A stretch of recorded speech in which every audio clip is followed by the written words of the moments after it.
Collectors, by nature, are on constant watch for the next prize.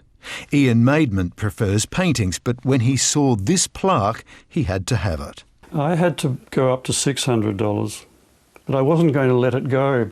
Not because it's a thing of beauty, but because of what it represents.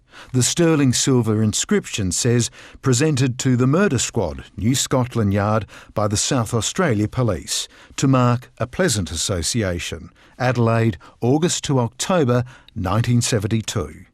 It may well have been pleasant, but the association had its genesis in a scandal. These people had come from New Scotland Yard to investigate the killing of George Duncan, and I couldn't see how that could be regarded as sort of a pleasant association. In May 1972, university law lecturer Dr. George Duncan drowned after being thrown into the River Torrens.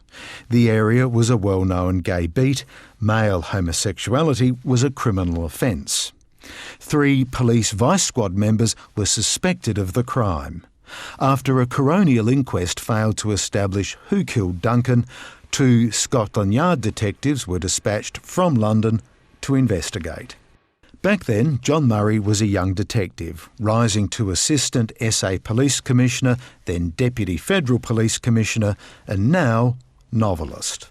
He says while pleasant association may sound sinister to contemporary ears, 50 years ago, police culture, like everything else, was very different.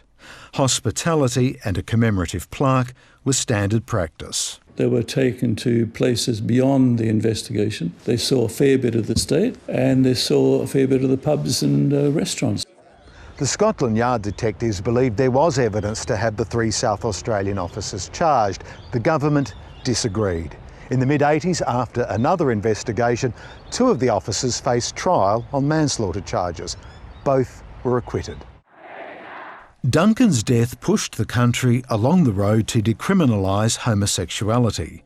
South Australia was first in 1975. The Scotland Yard detectives returned home, plaque presumably in hand. Ian Maidment says the memento turned up in a box of odds and ends at a UK auction 6 years ago.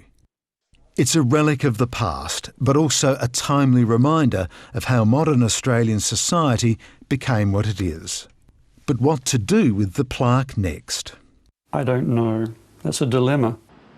Adelaide University, Duncan's former employer, says it's interested in putting the piece on display. Simon Royal, ABC News, Adelaide.